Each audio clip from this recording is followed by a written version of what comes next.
We are impressed by titles. Ayan, Father, former senator yan. Okay. Ayan, Father, nakatira sa Forbes yan, Father. Ay, may-ari ng kon yan, Father. CEO sa ano yan, sa ito at sa ano at sa yan. Kahit may kalayuan na, we still want to, we still want to call ourselves, we still want to associate with ourselves to that. Alam mo ba, first name basis sila at si Kwan. Si so and so at yan, first name basis sila. Alam mo, Father, yan, dating asawa ni Kwan yan. Okay. Ay, naku, Father, apo sa talampakan yan. Layo-layo na eh. You know? All right.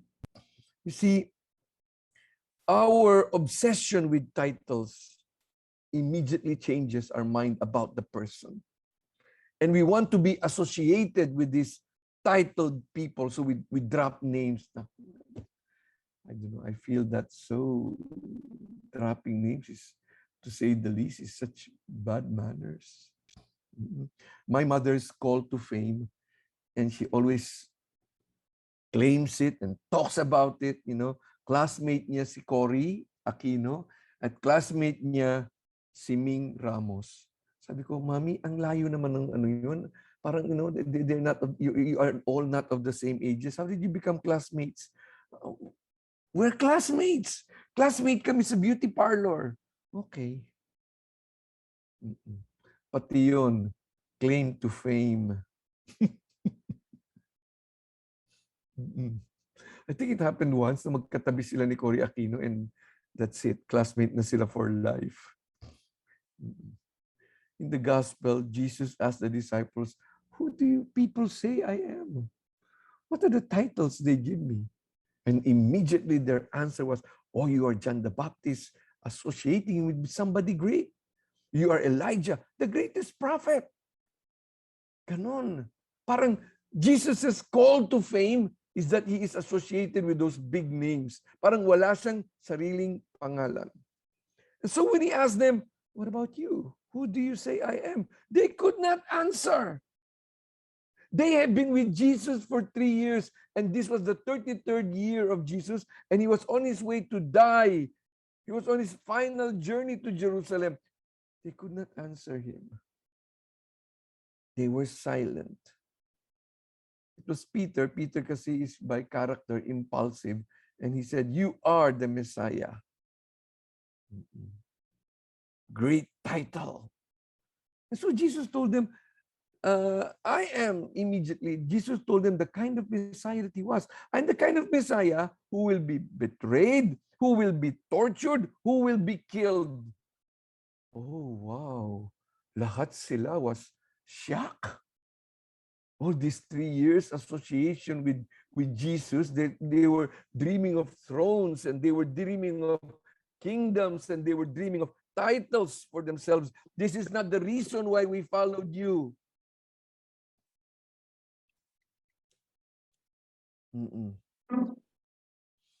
Kasi, we are nobodies and we wanted to be somebody. That's why dumidikit kami sa inyo. And now you're talking about this one. Kaya pumunta si Peter sa kanya and rebuke Jesus. Jesus. Stop talking like that. Stop talking nonsense. Don't talk like that. Teka muna. Nadidisorient kami. Jesus called him immediately Satan. In Cebuano, it's terrible. Pistiyawa! Para sa atin, parang it doesn't, sa mga Tagalog, parang that's okay.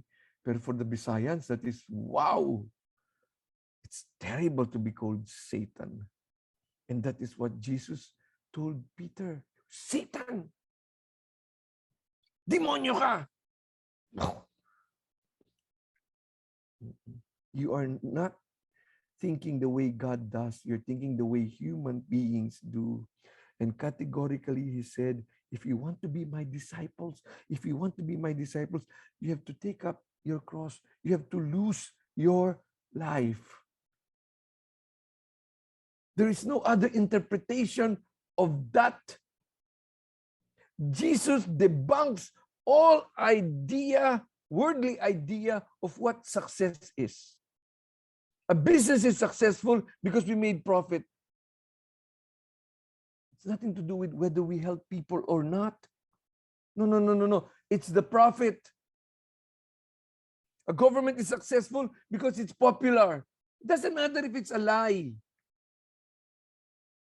The church is successful kasi ang daming dumating father. Nako. What a superficial thing that is. Father, may mga celebrities. So sad. So sad. Christ is a Messiah. He is a humble, suffering servant. In the first reading, Isaiah already prophesied what kind of Messiah they are expecting. He is somebody who will not offer any resistance. He will not cover his face from spittle and insult. He will not. He will not make any revenge on anybody who will hurt him. This is the kind of Messiah. This is how God saves.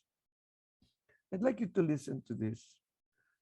Our ability to live life's bitter disappointments, our ability to live life's bitter disappointments and frustrations and sufferings determines our Christian discipleship. That is how much a disciple we are. If we are willing, excuse me, to suffer. Our willingness to take up our cross, to accept vulnerability, to accept humiliation. This is the criteria whether or not we are really Christians.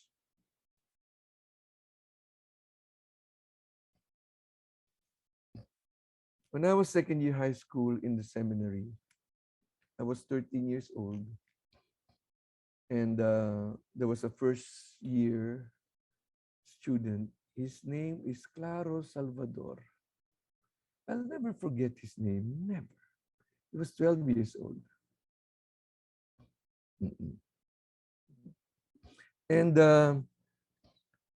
he was collecting bottles. Doon wala pang cans, so they were bottles. Because these bottles can be deposited in the canteen.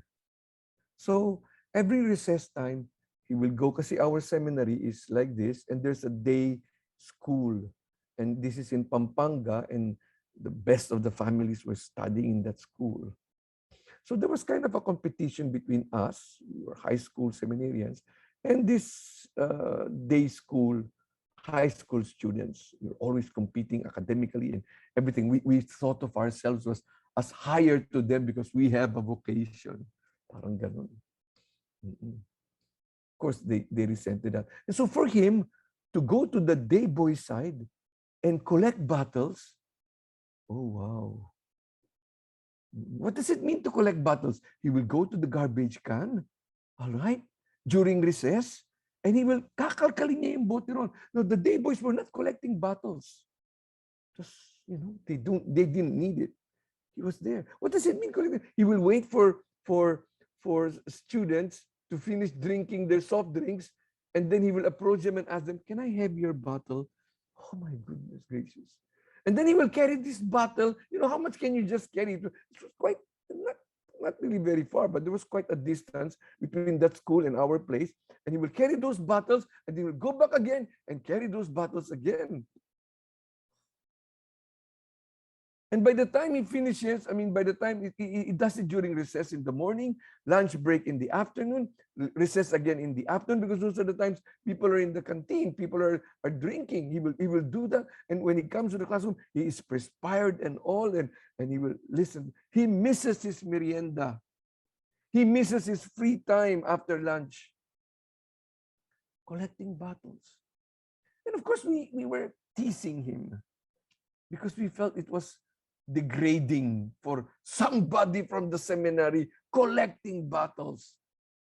So we were discouraging him. We were joking him. He will line up all the bottles outside the classroom, and then we'll go inside the classroom, and then we will excuse ourselves from the classroom, and we will hide the bottles, making it difficult for him.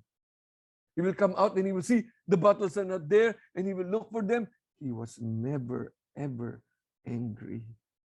I still remember his smile. Claro Salvador died that summer. He had a congenital heart defect. And we were all there in the funeral. And the rector spoke about precisely his bottle collecting. The rector himself told Claro Salvador, stop collecting those bottles. First, you go to the classroom, you're already perspired and tired, and you don't need to do that. And the rector was telling us with tears in his eyes, he said, I need to do this. Why do you need to do that? I want to collect bottles because one of the seminarians need a pair of shoes, rubber shoes. I want to collect this. How much is a bottle? It was 10 centavos. How much is a pair of shoes? At that time, it was 67 pesos. Calculate how many bottles. 10 centavos. In the face of that, the rector told him, go ahead.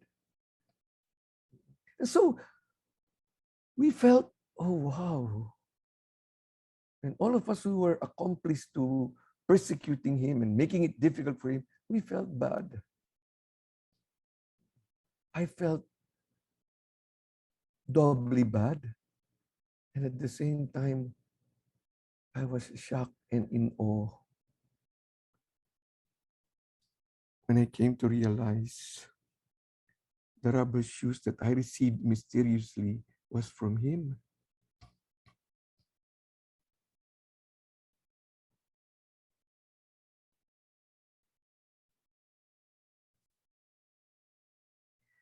He is a true disciple of Christ. That's a disciple.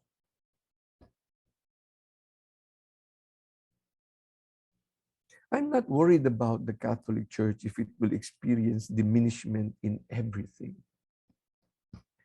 Pope Benedict was saying, I'm looking forward for the time when the Catholic Church will be a minority and we will lose all our privileges, all our properties, all our titles. And priests will become ordinary citizens. They will have to work.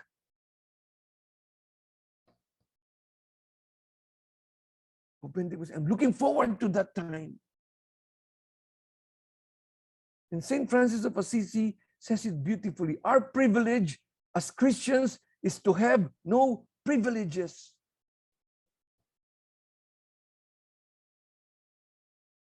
It's more frightening when the church is so popular, famous, titled, propertied, associated with big people. This is not the Christ we follow.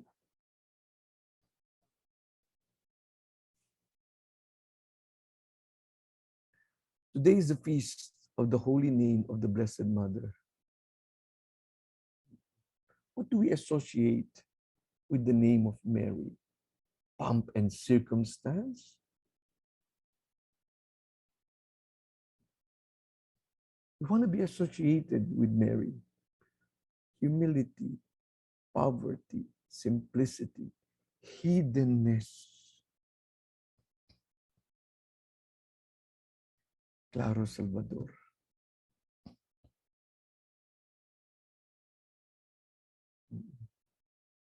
We want to be associated with Christ and Christ crucified.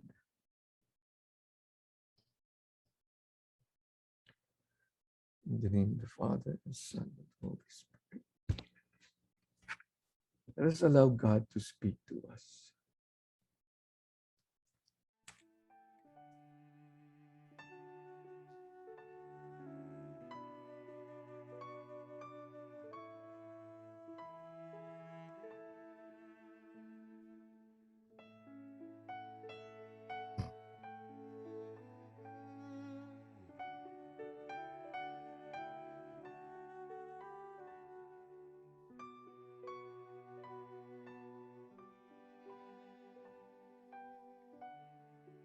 Let us choose, like the Blessed Mother, to live hidden lives.